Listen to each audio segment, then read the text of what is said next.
Bismillahirrahmanirrahim. Alhamdulillahi alamin. Wassalatu wassalamu ala sayyidil mursalin wa ala alihi wa sahbihi ajma'in.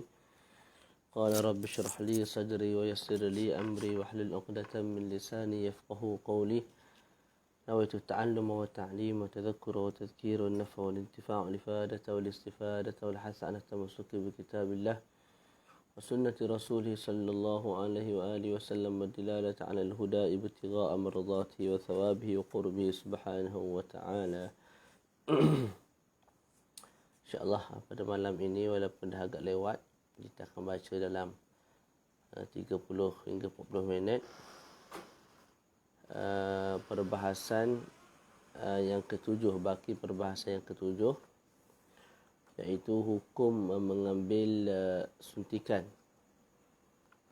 Pagi tadi kita bagi tahu ulama mu'asirun, iaitu ulama semasa, berbeza pandangan pada hukum mengambil suntikan. Pandangan pertama mengatakan suntikan sama ada dari suntikan daripada urat ataupun daripada otot membatalkan puasa. Itu pandangan pertama. Pandangan kedua mengatakan suntikan sama ada di otot ataupun di urat tidak membatalkan puasa. Pandangan ketiga ialah pandangan guru kepada muallif kitab, iaitu Al-Syekh Al-Allamah As-Sayyid Abdullah Ibn Mahfuz Al-Haddad rahimahullah. Beliau membezakan antara suntikan di urat dan juga suntikan di otot. Beliau katakan kalau suntikan itu di urat maka membatalkan puasa kerana urat merupakan manfaz yang maftuh. Manfaz yang maftuh, kemudian dia akan sampai kepada batin al-badan. Okey, jadi batal puasa lah. Itu kalau suntikan di urat. Kalau suntikan itu berlaku di otot, maka tidak batal puasa. Itu telah kita bincangkan. Pandangan yang keempat yang kita nak baca pada malam ini, wahwa anal huknata dawa'iyyata allati takunu fil adl awil warid la tuftiru الصائمة بخلاف الحقنة الغذائية فإنها تفطر أو تفطر مطلقا. Pandangan yang keempat mengatakan huknah, iaitu suntikan yang berbentuk ubat. Ada suntikan untuk masukkan ubat. Sama ada dilakukan di otot ataupun di urat, tidak membatalkan puasa. Berbeza kalau suntikan yang berbentuk makanan, gizi, zat vitamin, ketika itu membatalkan puasa. Jadi pandangan keempat ini mengatakan kalau suntikan itu bertujuan sebagai ubat, tak batal puasa. Sama ada diletakkan disuntik di urat ataupun di otot. Tapi kalau suntikan itu untuk bagi kenyang, maka batal puasa. Okey. Pandangan ini disebut oleh sebahagian ulama dalam kitab Fatawa Syar'iyah yang keluar daripada Kisim Al-Ifta' bahagian fatwa di Dubai. Mereka berhujah dengan beberapa hujah, antaranya wastadallu ala anal huknata dawa'iyyata la tafturu as-sa'imu ataupun la tuftiru as-sa'ima mutlaqan bima yali. Mereka berhujah suntikan yang memasukkan ubat daripada luar badan ke dalam badan tidak membatalkan puasa kerana yang pertama ubat tersebut tidak sampai ke jauf, ke rongga melalui manfaz yang maftuh. Maka tidak terhasilnya, tidak berlakunya syarat untuk dikatakan batal puasa. Sebab nak dikatakan batal, mesti satu benda tu masuk melalui manfaz yang maftuh ke dalam al-jauf. Sedangkan di sini tidak ada perkara tersebut. Yang kedua, suntikan itu lebih kepada tasyarrubu al-masam. Tasyarrub al-masam hatta yasila ila al-jawf, sehingga sampai ke dalam jauf, iaitu rongga. Tasyarrubul masam kita sebut sebelum ni, contohnya kita letak ubat ataupun letak krim di tangan kita ni. Tak. Kemudian ubat dan krim tu masuk ke dalam badan kita melalui liang roma. Jadi disebut kat sini sebab tak batal kalau ambil huknah itu adalah disebabkan huknah itu tidak lebih seperti tasyarubul masam sahaja. Untuk dia sampai ke jauh, kalau kita katakan sampai kepada jauh sekalipun, dia hanya seperti tasyarubu al-masam. Seperti mana masuknya ubat ke dalam anggota badan kita melalui liang roma. Jadi tak batal lah. Yang ketiga alasannya ialah annaha laysa fiha ghidha'an lil-jism. Bila disuntik itu atas tujuan ubat, maka ubat itu tidak memberi gizi ataupun vitamin kepada badan sehingga mengenyangkan badan. Yang mana kalau kenyang, dia menafikan puasa. Kenyang menafikan puasa. Kat sini tak kenyang sebab ubat, bukan masukkan vitamin ataupun gizi, air dan sebagainya. Maka tidak batal lah. Okey. Itu kalau huknah ad-dawaiyah, suntikan untuk masukkan ubat. Kalau huknah yang berbentuk memberi gizi, memberi makanan kepada badan, maka pandangan yang keempat ini mengatakan batal. Hujah mereka apa dia? Hujah mereka mengatakan yang pertama, itu ialah mughdhiyah. Mughdhiyah ni satu benda yang bergizi yang ganti kepada makan dan minum. Kalau kamu makan dan minum batal puasa, tak sebab kenyang perut kat sini, walaupun benda tu disuntik tapi mengenyangkan perut, maka batal juga puasa. Mudah je hujah dia. Yang kedua, anna tahmilu ghidha'an yasilu ila dakhilil jismi wa yuntafa'u bih. Lebih yang pertama jugalah. Dia punya point itu, iaitu suntikan itu membawa gizi-gizi, vitamin dan sebagainya yang akan menyampaikan yang masuk ke badan. Dan badan akan ambil manfaat daripada perkara tersebut, daripada gizi dan juga vitamin tersebut. Yang ketiga, annahu yatahaqqaqu bidzalika al-istighna' 'an at-ta'am wasyarab alladhi yamna'u sihhat as-shaum. Bila seseorang tu ambil suntikan yang berbentuk gizi, gizi tak nama dia tak? Ketika itu membatalkan puasa kerana apa? Kerana dengan suntikan itu seseorang tu boleh mengkayai daripada makan dan minum. Maknanya seorang tu tak payah makan, tak payah minum, semata-mata dengan ambil suntikan sebab dia dah kenyang.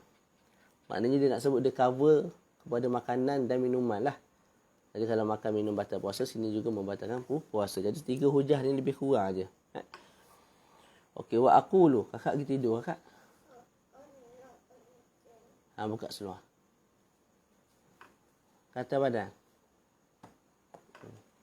Sekejap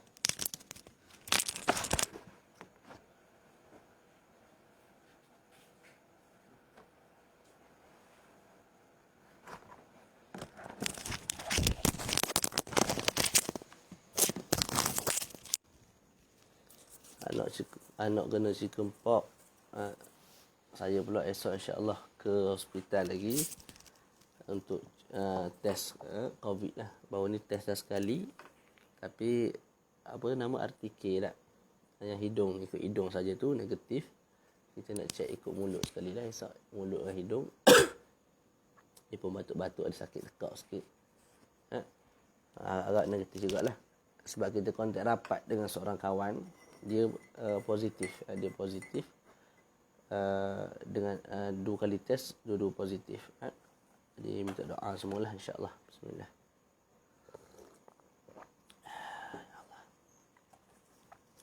Wa aqulu wa amma munaqashatu adillati kulli qawlin fa amrun qad yatulu wa la yujdi. إذ أن وجاهة كل قول يتضح من قوة أدلته أو ضعفها.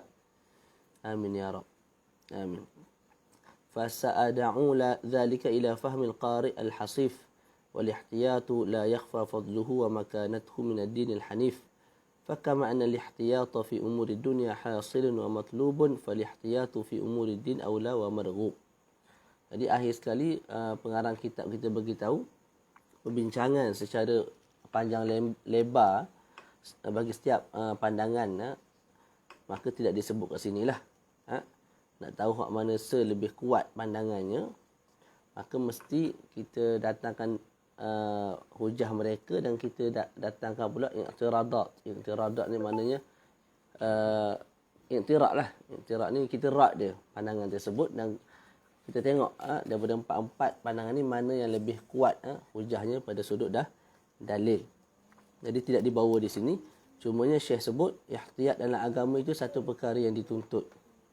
Sebagaimana ihtiyat berjaga-jaga dalam perkara yang berkaitan dengan dunia, satu perkara yang terhasil dan juga satu perkara yang dituntut, maka ihtiyat dalam beragama ni lebih-lebih lah lagi. Dan di bawah tu Syekh sebut, Syekh sendiri, iaitu penulis kitab kita ni, beliau sendiri ada tulis satu kitab kecil, risalah kecil yang berkaitan dengan perbahasan tentang suntikan.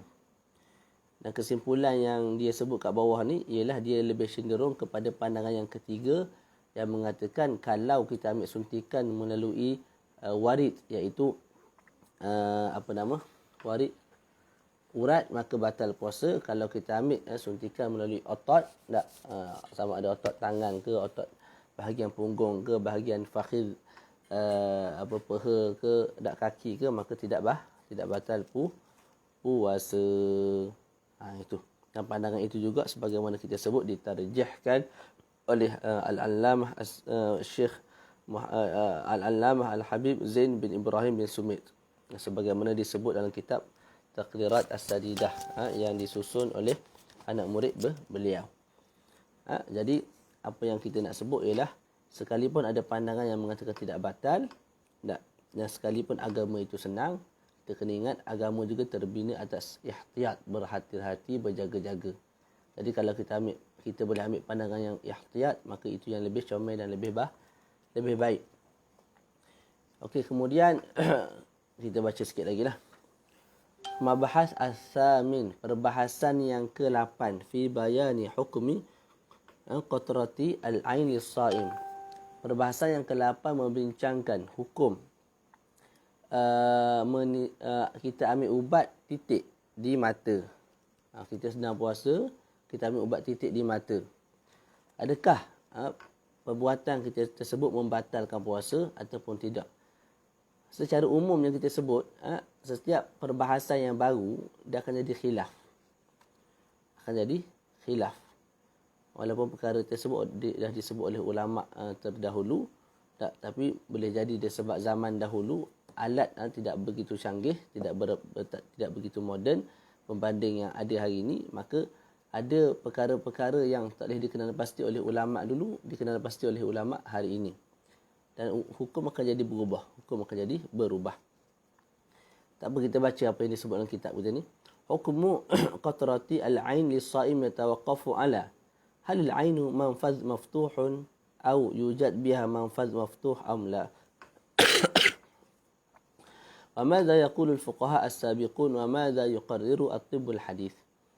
Jadi hukum kita ambil ubat titik di mata sedangkan kita puasa, batal ataupun tidak, maka terhenti ke atas satu soalan. Apa dia? Adakah mata itu sendiri merupakan manfaz yang maftuh, lubang yang terbuka, ataupun pada mata ni ada manfaz yang maftuh ataupun tidak? Itu soalan. Adakah mata ni manfaz maftuh seperti mana mulut?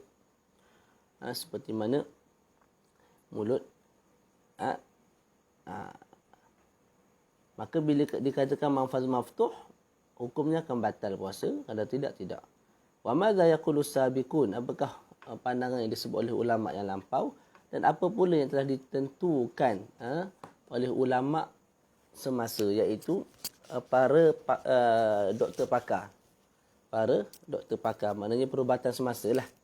Adakah mereka mengatakan mata ni ada manfaz yang maftuh, ada satu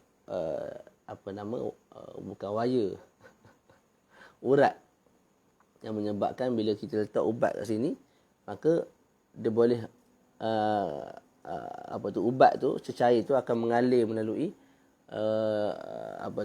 urat tu sehingga masuk ke sini, kita punya halqum, dan terus jatuh ke perut. Ataupun tidak ada perkara tersebut. Kalau ada pun, adakah diambil iktibar oleh syarak ataupun tidak, kita akan baca satu persatu.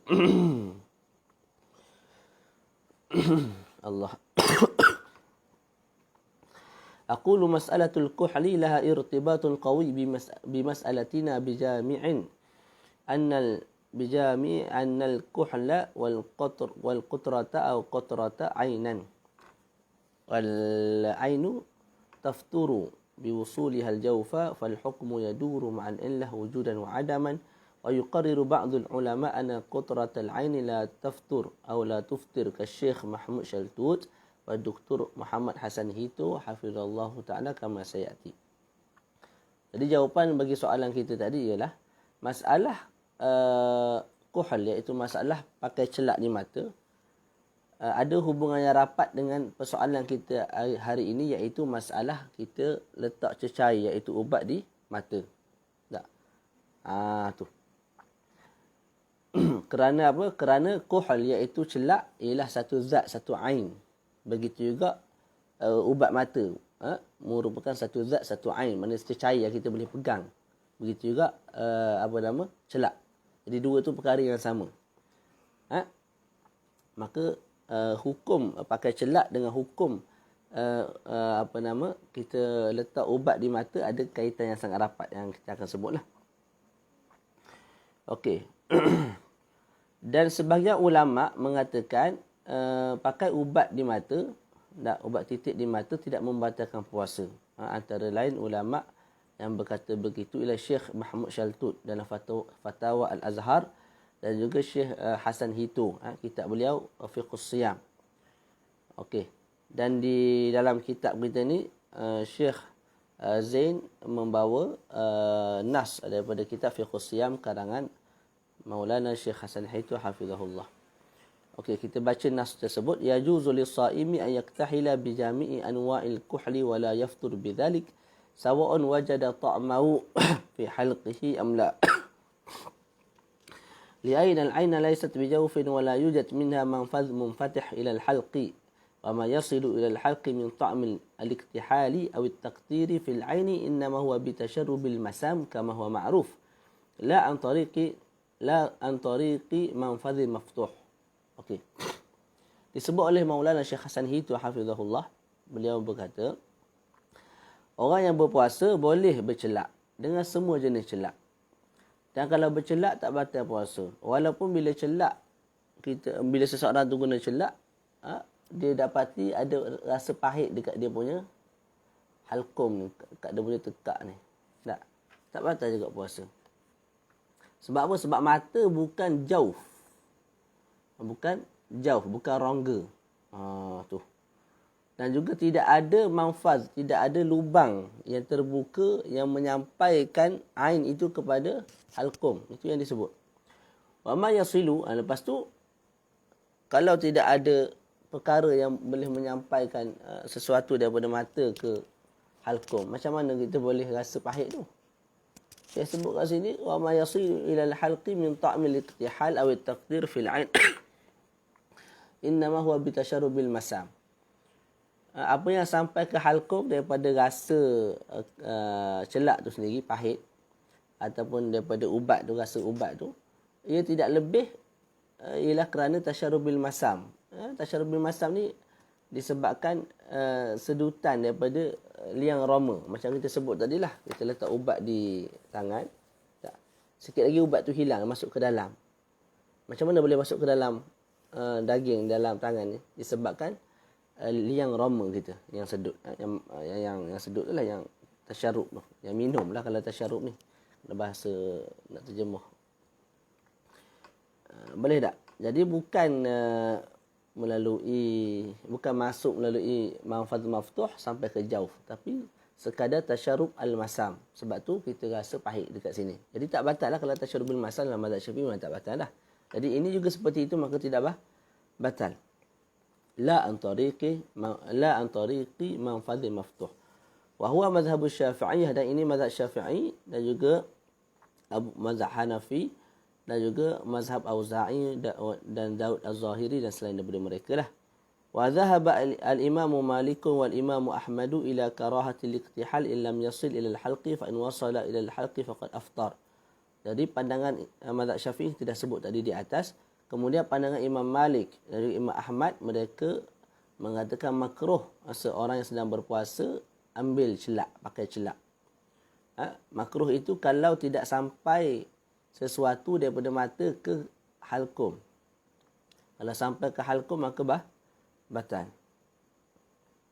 Baca dulu. Wahtaja man mana'a al-iqtihal lis-sha'im bima rawahu Abu Dawud an Ma'bad ibni Hudhah radhiyallahu anhu an Nabi sallallahu alaihi wasallam annahu amara bil ismi al-murawwah inda an-nawm wa qala liyattaqihi as-sha'imu illa anna hadha al-hadith la yuhtaju bihi lidha'fihi idh qala Abu Dawud ba'da an rawah qala li Yahya ibn Ma'in huwa hadithun munkar. Ulama yang mengatakan kalau sedang berpuasa tak boleh pakai celak kerana membatalkan puasa, mereka berhujah dengan satu hadis yang diriwayatkan oleh Imam Abu Daud dalam kitab beliau, dalam sunan beliau, daripada Ma'bad ibn Hudhah, daripada Nabi sallallahu alaihi wasallam, sesungguhnya Nabi bersabda annahu amara bil ismit al-murawwah, baca dia kot, indan naum. Nabi menyuruh untuk pakai ismit ketika tidur. Dan Nabi sebut liyattaqihi, liyattaqiyahu ataupun liyattaqihi as-saimu. Dan Nabi suruh orang yang berpuasa menjauhi daripada celak. Jadi itu dalil kepada kalau pakai celak kalau sedang puasa batal. Cumanya hadis ni tidak boleh dijadikan hujjah kerana hadis ini dhaif, hadis munkar yang disebut oleh, sebagaimana disebut oleh Yahya ibn Ma'in, ini Syekhul Islam lah fil hadis. Jadi mereka yang mengatakan batal kalau masuknya celak kat sini kemudian rasa di halkum, mereka berhujah dengan hadis dhaif, maka ditolaklah. Adapun jumhur mereka mengatakan boleh pakai celak walaupun sedang berpuasa. Hujah mereka ialah hadis yang diriwayatkan oleh Abu Daud daripada Anas radhiyallahu anhu annahu kana yaqtahilu wa huwa sha'imun wa li'anna al-'ayna laysat bimanfadhin maftuh wala jawf walidhalika la yadurru al-kuhlu wal qatratu fiha. Jadi dalam hadis ini Sayyidina Anas radhiyallahu anhu bercelak sedangkan beliau sedang berpuasa. Sayyidina Anas bercelak sedangkan beliau sedang berpuasa.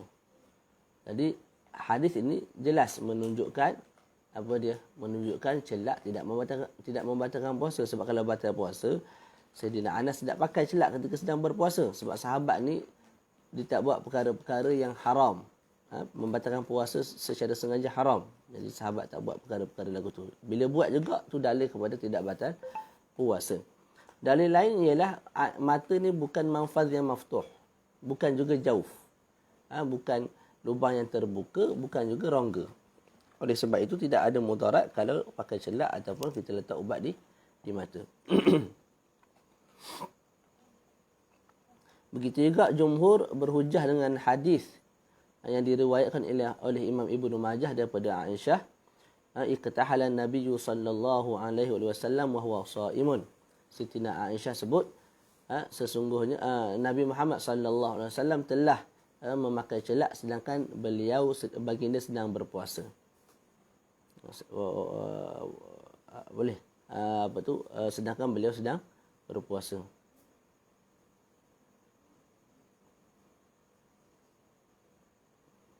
Cuma hadis ini disebut oleh Imam Nawawi hadis yang dhaif, juga tidak boleh menjadi hujah.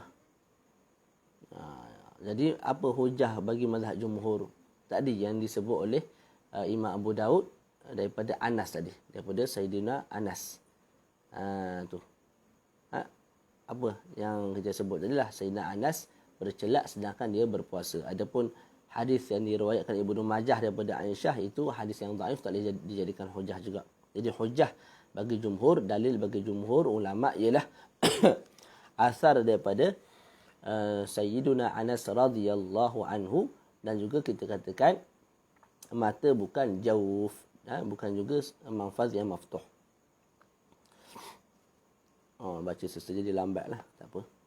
علمنا مما قرره الشافعية وغيرهم من أن الكحل للصائم لا يضر وإن وجد طعمه أو وإن وجد طعمه في حلقه أي أثره فقط.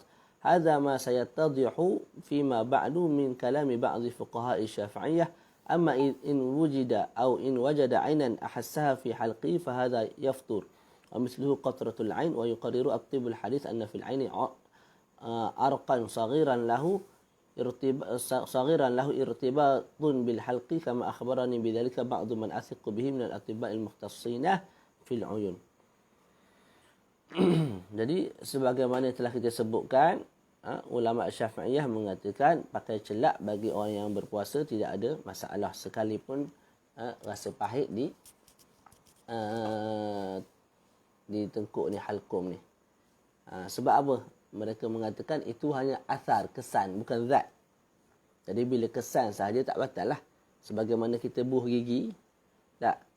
Lepas buh gigi, kita berkomor apa semua tu, kita rasa lagi pedas dia ataupun manis dia. Yang kita rasa tu kesan, asar. Sebab tu tak batal puasa. Kita bukan telan ubat gigi. Tak. Kalau telan ubat gigi, batal lah.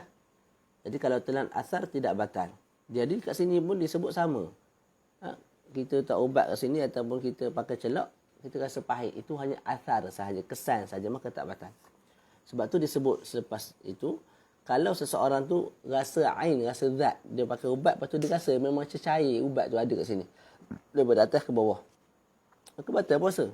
Dan Syekh sendiri sebut, dia ada tanyalah, sebahagian doktor yang pakar dalam bahagian mata ni, mereka mengatakan, memang ada arak,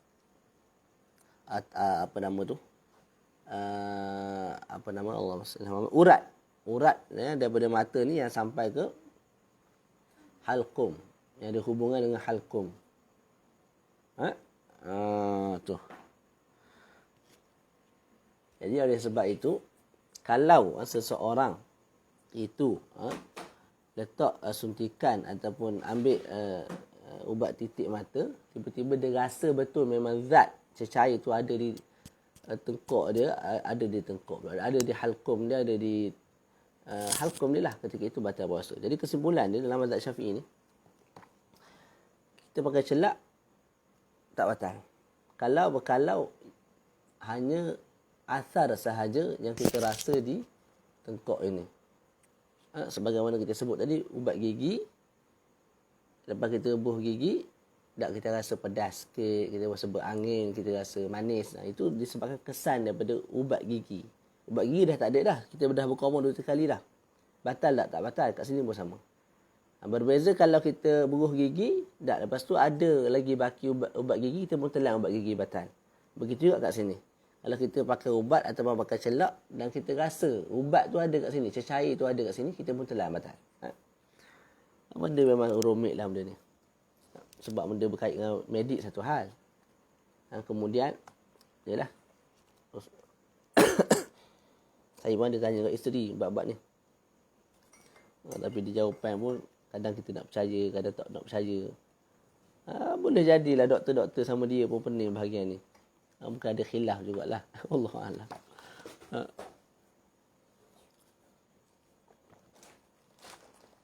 Ataupun betul lah ada urat tu daripada sini ke sini. Cuma adakah urat itu dianggap sebagai manfaz, maftuh ataupun jauf? Itu satu persoalan lain yang perlu dijawab untuk kita bagi tahu batal puasa ataupun tidak. Yang pentingnya ulama fiqh mazhab Syafi'i dia bagi tahu kalau satu cecair, satu zat masuk daripada manfaz maftuh ke dalam jauh, batal. Itu jelas, kaedah tu jelas. Cuma menjadi persoalan dia, menjadi masalah dia, adakah mata ni manfaz maftuh ataupun tak? Adakah dia akan masuk ke dalam jauh ataupun tidak? Itu persoalan. Bila dapat jawapan yang tu, terus kita boleh bagi jawapan batal ataupun tidak. Tapi kita sebut dah tadi, dalam mazhab Syafi'i, setakat ni lah, mata bukan manfaz yang maftuh. Bukan manfaz yang maftuh, yang kita rasa di anak tekak tu, itu hanya semata-mata asar, bukan ain. Maka tak batal lah puasa insya-Allah. Baca sikit lagi. Qala al-allamah al-Syekh Salim Bukair radhiyallahu anhu wa rahimahullah ta'ala فيما يتعلق بمسألة الكحل ومثلها مسألتنا إنما قالوا بعدم الفطر فيه أي في الكحل لأن الواصل منه آثر لا عين. قد عبر بعضهم بقوله وإن وجد طعم الكحل بحلق أي الكيفية كالحلاوة وضدها، وبعضهم عبر بقوله وإن وجد لون الكحل، وبعضهم قال أثر الكحل ووصول الأثر فقط لا يضر، كما لو وصل الريح بالشم إلى دماغه. أما لو وصلت عين الكحل إلى حلق ولو من عينيه فيفطر، كما صرح بذلك الشرقاوي في حاشية على التحرير، ونقله عنه الشربيني في حاشية على شرح البحجة، والسيد أحمد بن حسين في دليل المسافر، وقال فيه إن العلماء التشريح متفقون على أن العين منفذ منفتح. قال ولا ينافي ذلك نص الفقهاء في باب الصوم على أنها ليست منفذا منفتحا، لأن المراد بالمنفتح عندهم ما كان مفتوحا urqan fathan mudrakan bil his. Kat bawah ni samalah di bawah kalam al-allamah Syekh Salim Bukair. Dalam ni juga kesimpulan dia bagi tahu kalau yang masuk kat sini tu ialah ain zat maka batal, kalau masuk itu sekadar athar maka tidak batal. Athar tu maknanya rasa pahit, rasa manis tu bukan daripada ain, tapi daripada athar sahaja, sebagaimana kita bagi tahu tadi seperti ubat gigi dan juga kesan daripada ubat gigi. Itu boleh bacalah. Okay, yang terakhir waqala Abdul Hamid fi hasyiati ala tuhfah naqlan an al-allamah al-Basri inna ahli tasyrih, sesungguhnya ahli pakar saraf. Tasyrih ni pakar saraf, pakar urat-urat yang dekat badan ni semua ni lah. Tak, sesungguhnya ahli tasyrih mengisbatkan bagi mata tu ada manfaz, ada lubang. Cumanya lubang itu, urat itu khafi, satu yang tak boleh dikenal pasti oleh mata kasar dan kecil. Maka mereka menjadikan lubang yang ada pada mata tu, manfaz yang ada pada mata tu sebagai masam. Dia buat macam adik-beradik masam, liang roma. Jadi bila kita pakai ubat tu masuk ke dalam kita punya badan melalui liang roma tak batal, kat sini pun sama, tak batal juga. Boleh jadi walaupun ahlu tasyrih ni dalam kitab Hasyiah Abdul Hamid kat atas Tuhfah yang dinakalkan daripada Al-Allamah Al-Basri, walaupun ahlu tasyrih pakar bab saraf, pakar bab perubatan lah secara umumnya, mensabitkan bagi ain ini manfaz, lubang, ruang. Cuma ianya satu perkara yang khafi dan juga kecil. Jadi diilhakkan seperti mana masam. Masam ni liang roma. Jadi macam kita sebut tadi, bila masuk ubat melalui liang roma tak batal, kat sini pun tidak batal. Oleh sebab itu disebut dalam Tuhfah fahuwa kal wasili minal masam, maka tak batal. Jadi kamu tengoklah perbezaan yang ulama kita buat antara ain dan juga asar. Bila masuk ain kat sini batal, kalau masuk asar saja tidak batal. Kita dah ulang dah 2-3 kali. Wal ghalib anna al-qutrat al-ain yajidu musta'miluha ta'maha fil halq kama huwa mujarrad, fayanbaghi al-ihtirazu min dhalika hatta la yafsud as-sawm indama yaqulu bi annaha mufattirah, wa alayhi an yastakhdima al-qatrata laylan ihtiyatan lidini.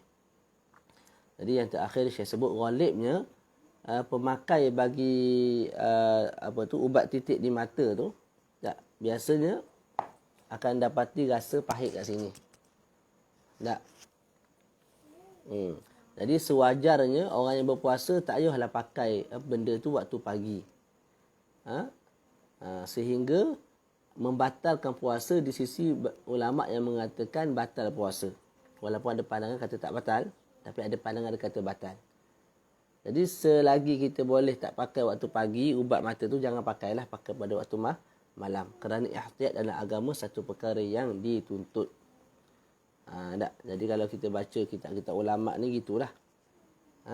Walaupun agama tu senang, tapi mereka cuba sedaya upaya untuk ihtiyat dalam beragama. Okey, itu. Jadi boleh faham tak kesimpulan bagi bab memakai celak ataupun memakai ubat titik di mata bagi orang yang berpuasa, dalam mazhab Syafi'i kita sebut tidak batal. Sebahagian ulama yang lain mengatakan batal. Batal.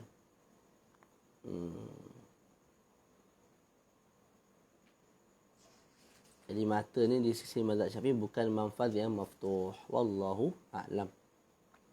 Kita bacalah sikit lagi. Walaupun dah tak ada orang dengar. InsyaAllah lepas-lepas ni dia boleh dengar lah rakaman. Sebab tak ngantuk lagi pun. Kita bahan kopi jadi. Boleh insyaAllah. Al-mabhasu tasi' perbahasan yang ke-9 ialah fi bayani hukmi qatrati al-udhun. Hukum titisan telinga.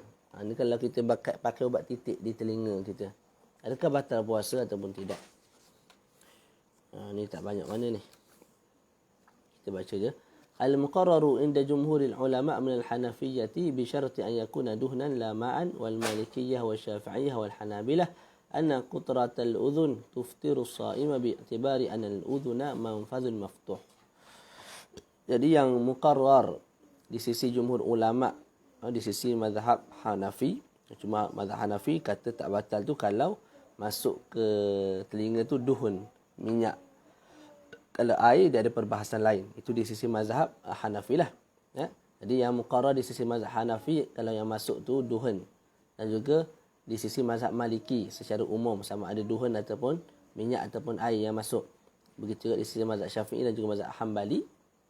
Mereka mengatakan kalau masuk ubat ikut telinga tak, maka membatalkan puasa. Kerana apa?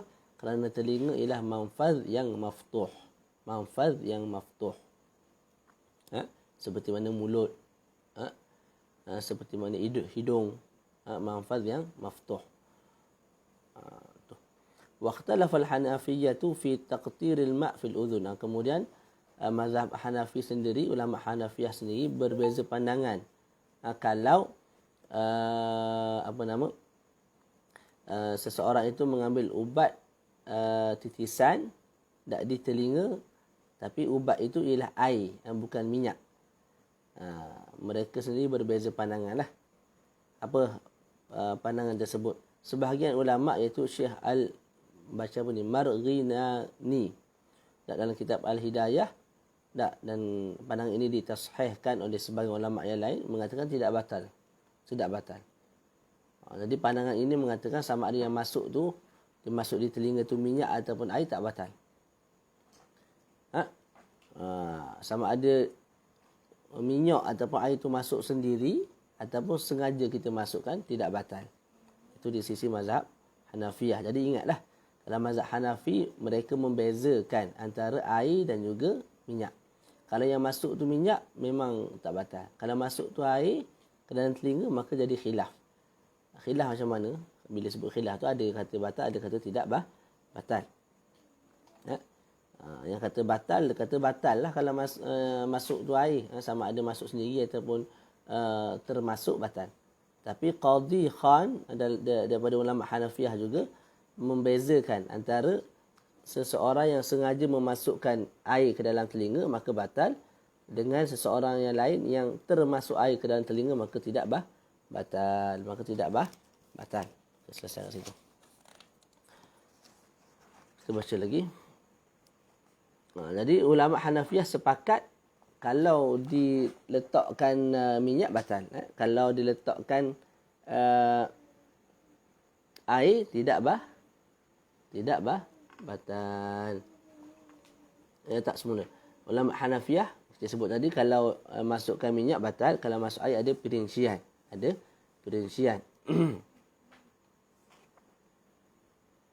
Tak, kesimpulan dia semula. Kesimpulan bagi mazhab Hanafi. Kalau masuk itu ialah minyak batal, duhun masuk dalam telinga batal.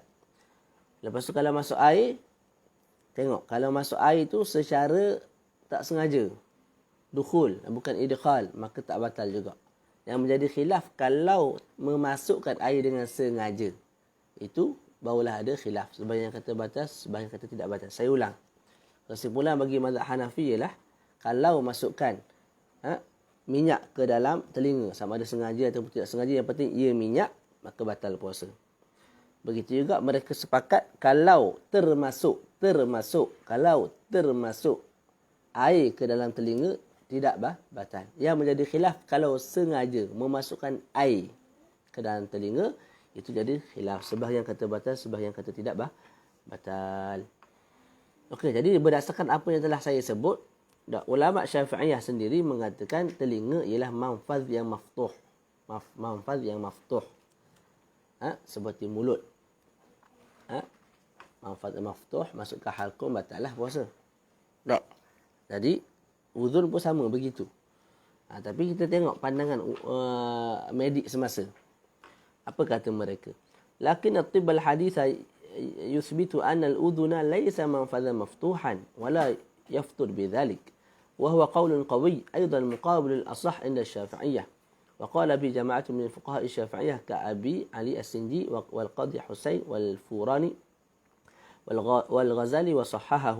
قال الإمام النووي حاكيا الخلاف في المسألة فرع لو قطر في أذنه ماء أو دهنا أو غيرهما فوصل إلى الدماغ فوجهان أصحهما يفطر به وبه قطع المصنف أي الشيرازي صاحب المهذب والجمهور والثاني لا يفطر قاله أبو علي السنجي بالسين المهملة المكسورة وبالجيم والقاضي حسين والفوراني وصححه الغزالي كالاكتحال وادعوا mereka mendakwa annahu la manfadha min al-udhun ila al-dimag wa inma yasiluhu bil masami kal kuhli wa kama law dahana batnahu fa innal masam tasharrabahu wala yaftur. Okey. Kesimpulan dia daripada apa yang saya baca, sekalipun ulama Syafi'iyah pandangan yang asah, pandangan yang lebih tepat mengatakan batal puasa bila masuk sesuatu ke telinga atas alasan telinga ni manfaz yang maftuh seperti mulut. Tak. Akan tetapi ilmu perubatan semasa mengatakan telinga bukan manfaz yang maftuh. Bukan manfaz yang maftuh. Maka tidak batal puasa. Dan ini juga pandangan yang kuat walaupun dia itu berbeza dengan pandangan yang lebih kuat. Bila sebut asah, maka pandangan asah itu kuat. Lawan bagi asah juga kuat dalil. Tapi tidak sekuat al-asah. Pandangan yang mengatakan tidak batal dan telinga bukan manfaz maftuh juga pandangan ulama Syafi'iyah yang sebahagian yang lain daripada ulama Syafi'iyah seperti Ali As-Sinji, Qadhi Husain, Al-Furani, Imam Ghazali dan sebagainya. Disebut dalam kitab Al-Muhadzab, dalam kitab Al-Majmu' Syarah Muhadzab, Imam Nawawi mengatakan kalau seseorang itu meletakkan ubat ataupun meletakkan titisan, memasukkan titisan air ke dalam telinganya ataupun memasukkan minyak dan sebagainya ke dalam telinga kemudian sampai ke otak. Ini jelas Imam An-Nawawi sebut. Kalau masukkan minyak air dalam telinga kemudian sampai ke otak. Itu dimag, disebut dimag. Maka ada dua wajah. Yang lebih tepat, yang lebih asah. Tak, yang asahnya bukan yang lebih asah. Yang asahnya ialah batal puasa. Dan itu pandangan yang akan diputuskan oleh Imam Syirazi, pemilik Muhadzab dan juga jumhur ulama. Pandangan yang kedua iaitu muqabilul asah, kata tidak batal. Dan ini pandangan siapa dia? Takdilah Abu Ali Sinji, Qadhi Husain, Furani, Imam Ghazali dan sebagainya. Mereka mengatakan seperti iktihal, seperti mana kamu bercelak. Bila celak rasa kat sini, sebagaimana telah kita sebut tadi, disebabkan tasyarrubil masam. Disebabkan liang roma. Disedut oleh liang roma ke dalam, maka tak batal. Maka kat sini pun Imam Ghazali dan sebagian ulama yang lain mendakwa telinga ni tidak ada manfaz. Tidak ada lubang, tidak ada urat yang menyampaikan ubat itu daripada uzun, daripada telinga ke otak, tak ada. Lepas tu kalau sampai juga tu, itu bukan melalui manfaz, tapi melalui apa? Melalui masam, iaitu liang roma. Maka bila sampai melalui liang roma walaupun daripada luar ke dalam tidak batal, kat sini juga kita sebut tidak batal. Selesai kat situ. Dan Habib Ahmad Al-Makhdi dia sebut masalah ni sekalipun dalam mazhab Syafi'i yang asah mengatakan batal, tapi yang rajah. Habib sebut lagu tu. Yang rajah kita sebut tidak batal. Sekalipun yang rajah itu muqabilil asah. Jadi itu juga menjadi satu persoalan bagi saya lah sebelum ni. Adakah mazhab yang telah selesai ditadwinkan boleh diubah oleh orang yang datang selepas mazhab ditadwinkan, ditulis? Contoh datang hari ni orang hebat-hebat. Adakah mereka mampu ubah mazhab?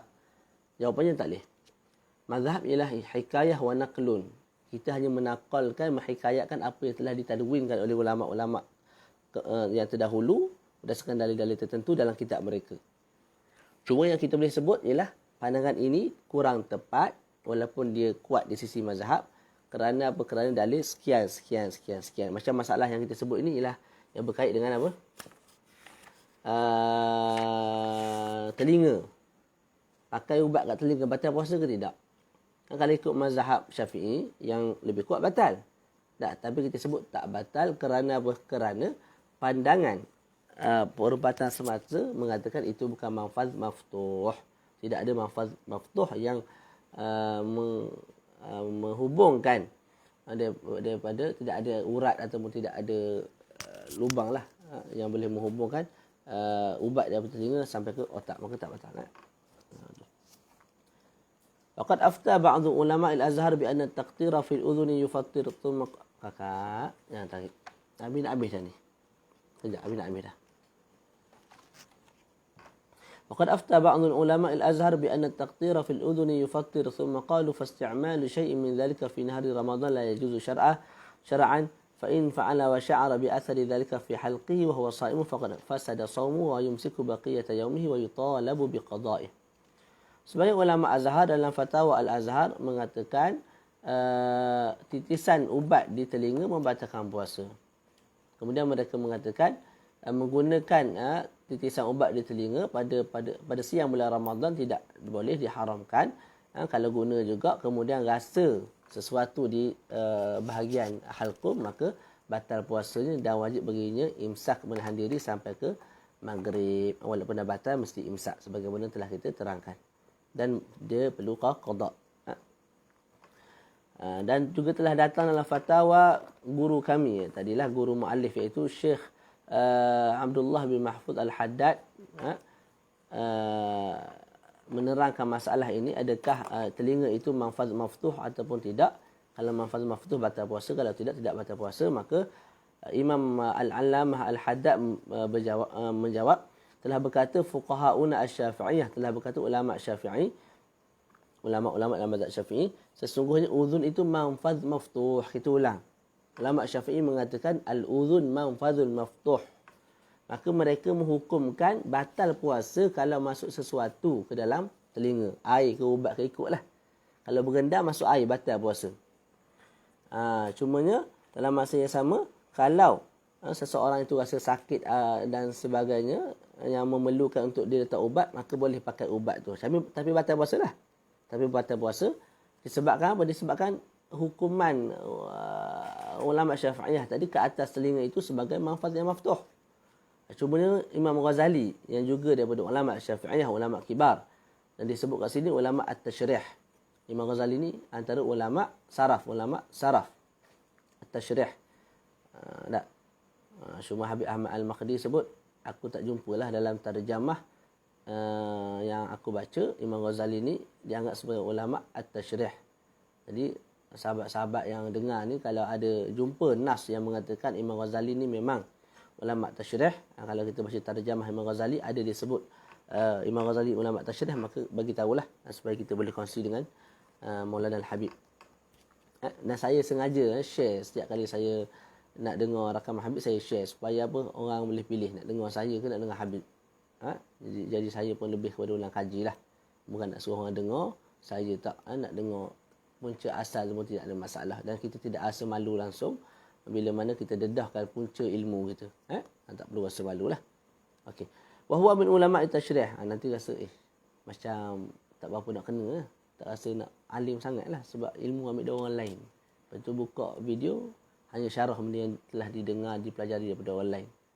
Jadi itu tidak wajar lah saya kira. Jadi saya dengar, satu kita share supaya mudah carilah kat Facebook kita. Boleh dengar terus.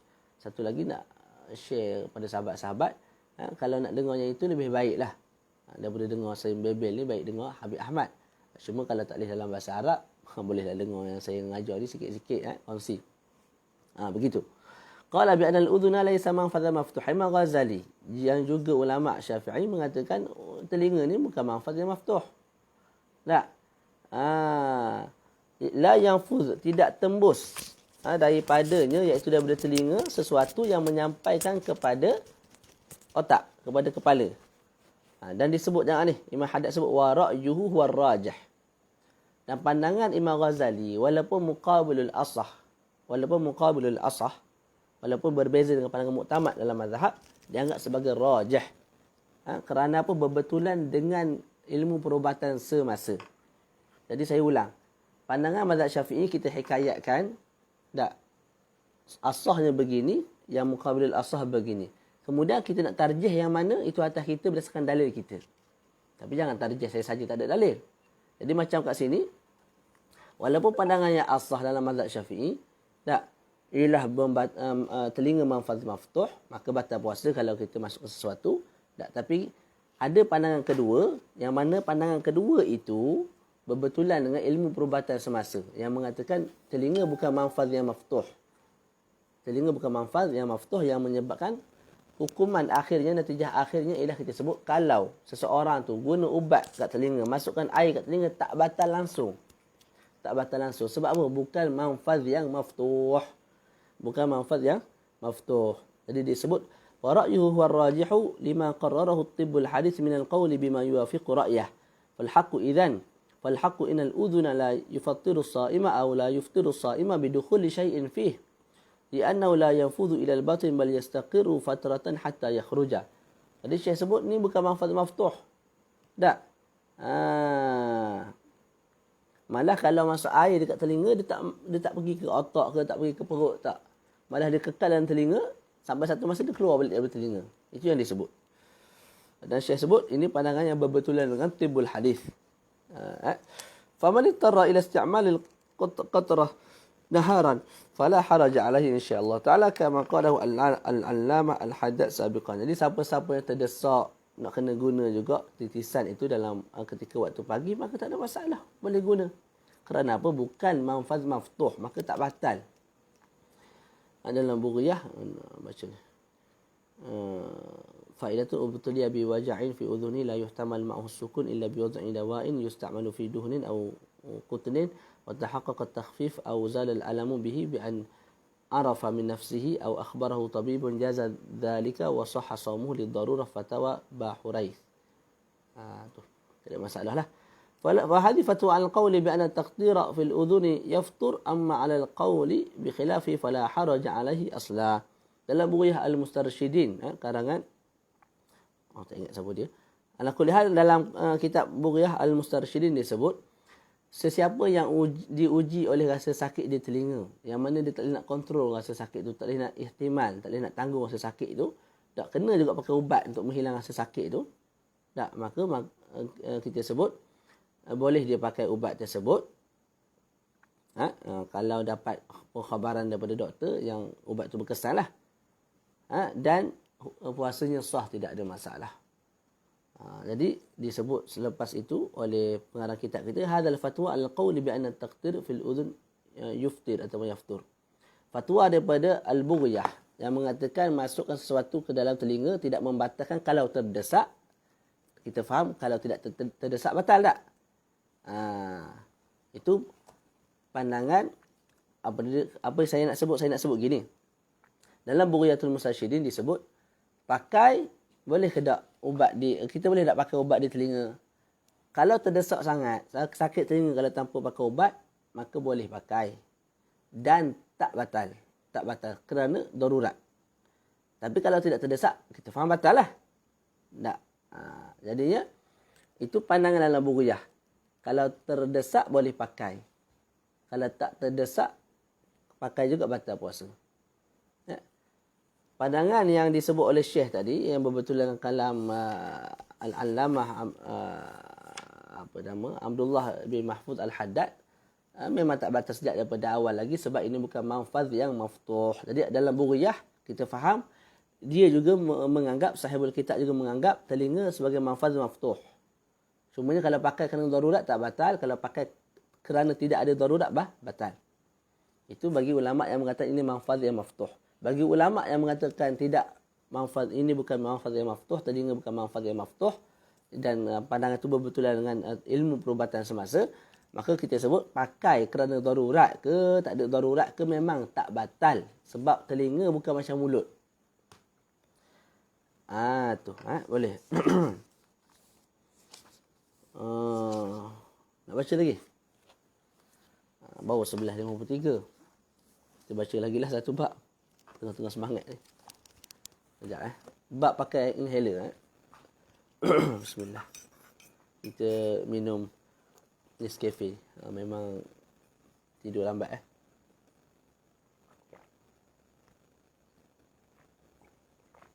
Sejuk dah air. Minum air rasa macam sakit sini. Esok nak pergi test lah. Kisah juga sebab kita ada anak apa semua. Lepas tu kita nak kontak rapat. Sekali test negatif, esok tengoklah, harap-harap negatif jugalah. Allah Rabbi. Baca sikit lagi boleh InsyaAllah boleh. Siapa yang nak tidur tu tidurlah, tak ada masalah. Kita syarah seorang-seorang pun tak ada masalah. Lepas tu kalau nak dengar baliklah, insyaAllah khair. Al-Mabahasul Ashir, perbahasan yang ke-10, fi bayani hukmi al-bakhakh alladhi yasta'miluhu marudha ar-rabu. Perbahasan ke-10 membincangkan tentang hukum menggunakan inhaler bagi mereka yang sakit lelah. Apakah hukumnya? Adakah batal puasa? Okey, ulama semasa berbincang, berbahas tentang masalah memakai inhaler. Di sisi orang awam bukan panggil bakhah, tapi mereka panggil fakhah. Benda samalah. Yang digunakan, alat yang digunakan oleh orang yang sakit lelah. Disebabkan sesak nafas, tak boleh bernafas dengan baik, mereka pun pakai inhaler tu. Bila pakai inhaler tu dapat bernafas dengan baik semula lah. Okey. Pertama disebut al-bakhah dawa'un sa'il. Bakhah ini, inhaler ni merupakan dawa, ubat yang mengalir. Tapi bila kita guna dia keluar tu seperti hawa, seperti udara. Yang mana udara tu ada zarrat, ada molekul-molekul kecil. Fahuwa ala kulli hal mubtilun lis-sawm, ini betala an dhalik. Saya sebut kalau pakai inhaler. Inhaler tu ubat yang sa'il, yang mengalir. Tapi bila kita tekan, dia keluar seperti udara. Yang mana ada molekul-molekul lah, yang kecil. Kalau kita telan benda tu, ain tu, kita telan masuk ke dalam jauf kita, halkum kita, hingga ke perut, maka batal puasa. Li'annahu ainun wasalat ila jauf. Sebab itu ain yang sampai kepada jauf, maka batal puasa. Cuma disebut juga wala haraja alai fi isti'mali li hadha ad-dawa fi halatil marad. Cuma tidak ada masalah kalau seseorang itu sakit, dia nak guna inhaler tersebut, ubat tersebut ketika mana sakit, tidak ada masalah. Kerana sakit, orang yang sakit ni diangkat daripadanya al-haraj, kesusahan. Cumanya bila guna juga, kemudian masuk ain, zat, di perbahasan juga ni, masuknya zat ain tu ke dalam perut ataupun ke dalam halqum, maka batal puasa. Bila batal puasa, wajib imsak. Imsak tu jelas kita dah terang banyak kali dah. Okey, adapun qada, adakah wajib? Kalau jenis sakit itu jarang-jarang datang, makna dalam sebulan tu ada 2 kali dia pakai inhaler tu, maka 2 hari tu dia kena qada balik pada hari-hari yang mendatang lah, selepas daripada Ramadan. Tapi kalau orang tu sakit sokmo, setiap hari memang kena pakai tu sehari tu 2 kali, 3 kali pakai inhaler. Maka orang sebegitu kita sebut tak payah qada lah. Sebab nak qada bila? Ramadan tak ada, Syawal pun tak ada, bulan lain tak ada, memang kena sokmo, tiap-tiap hari kena pakai. Jadi tidak ada ruang untuk dia qada puasa, maka dia boleh bayar fidyah. Sehari dia tak puasa, bayar 1 cupak. Sehari dia tidak puasa, dia bayar 1 cupak sebagai ihtiyat bagi puasanya. Berbeza dengan yang tadi. Yang tadi tu boleh jadi orang tu kalau masuk musim sejuk, maka dia rasa susah bernafas. 1 hari, 2 hari. Tapi bila dah pertengahan musim sejuk dah biasa, dia okey sikit dah. Ataupun masuk musim berabuk sikit ke, dia jadi perlu kepada inhaler. Tapi lepas tu habuk dah tak banyak, jadi okey balik. Maka orang yang seperti itu dia boleh guna inhaler, perlu guna inhaler pada waktu-waktu tertentu. Waktu-waktu yang lain tak perlu. Maka kena qada. Sebab hari-hari lain dia okey, dia molek, dia sihat. Tapi orang yang kena guna inhaler pada setiap waktu, setiap hari, maka kita sebut hanya bayar fidyah dah, tak perlu qada sebab tak ada waktu yang dia boleh qada tanpa pakai inhaler. Itu yang telah disebut oleh ulama kita.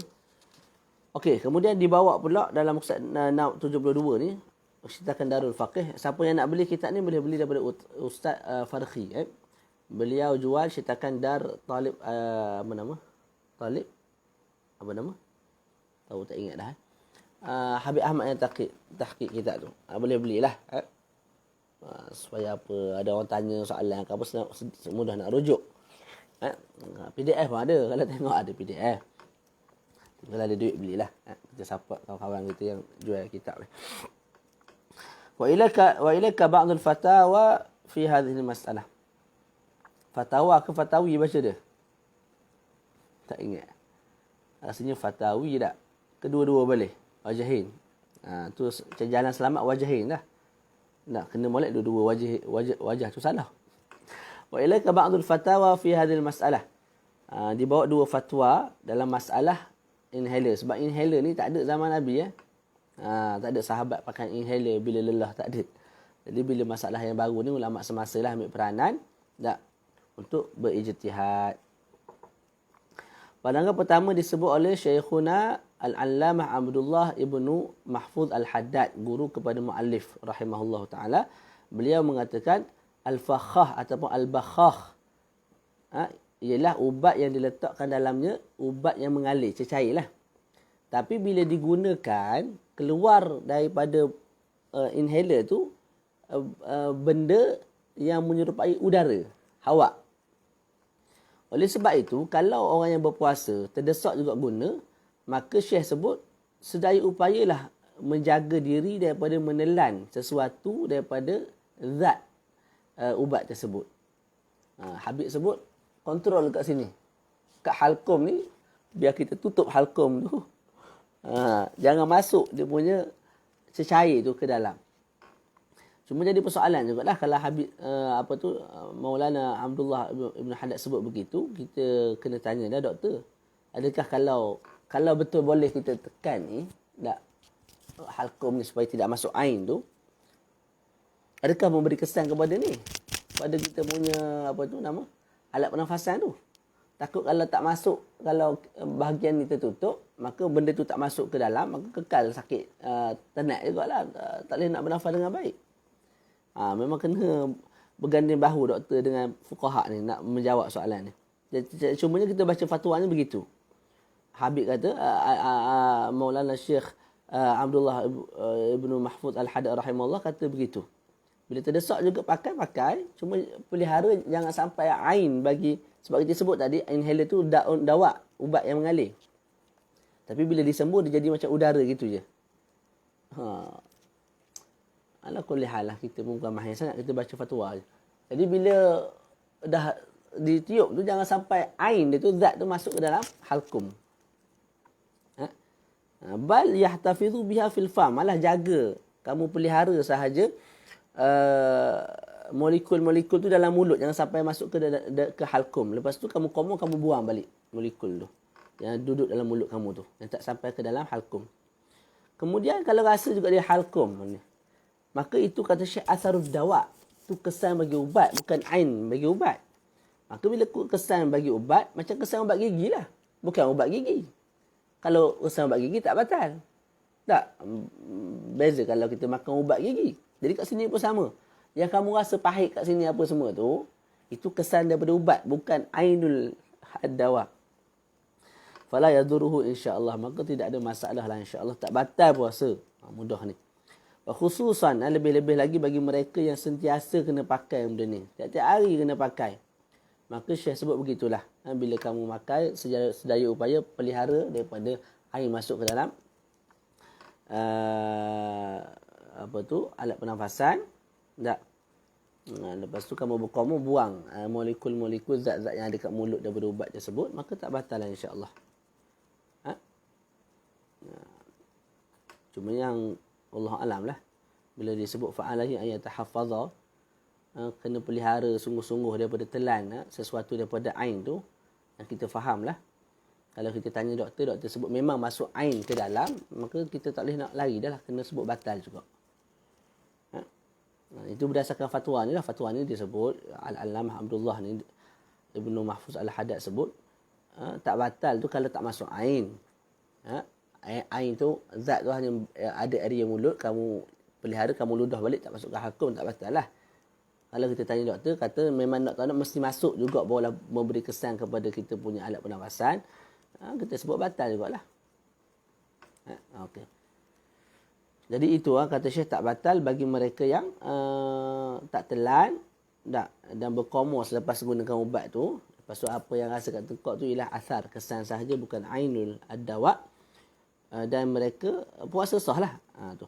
Cumanya Syekh sebut juga kalau orang tu datang jarang-jarang penyakit ni, maka awalannya qada lah, ihtiyatan.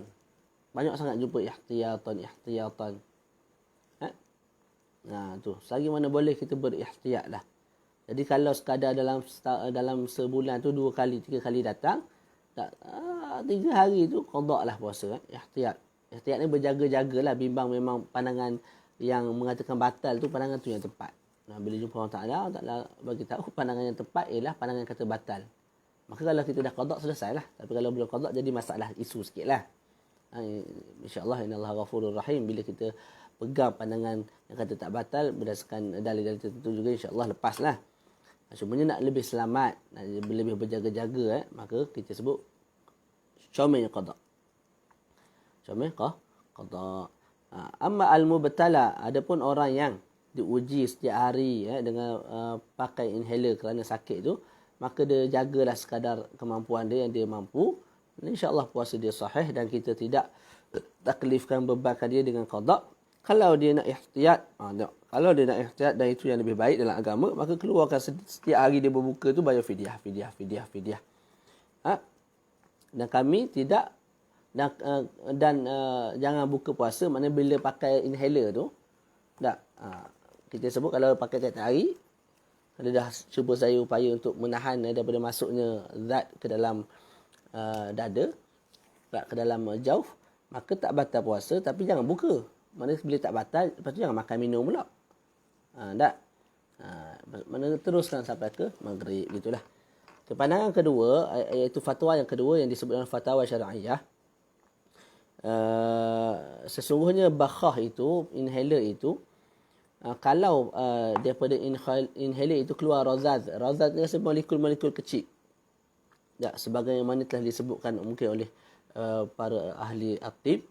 Dan molekul itu, razaz itu, ain itu sampai ke jauf, maka itu membatalkan puasa. Kerana apa? Kerana ain sampai ke dalam jauf. Dan bila batal puasa wajib qada. Cumanya kita beritahu juga bila batal puasa tak boleh makan lepas tu, kena wajib imsak juga sampai ke maghrib. Kalau sembuh daripada penyakit maka qada. Kalau yang jenis tak boleh sembuh, yang macam kita sebut tadi, tiap-tiap hari datang penyakit tu, maka orang sebegitu keluarkan mud setiap hari 1 cupak. Selesai kat situlah. Yang itu boleh bacalah, nak habis dah. Jadi selesai perbahasan kita membahas yang ke-10.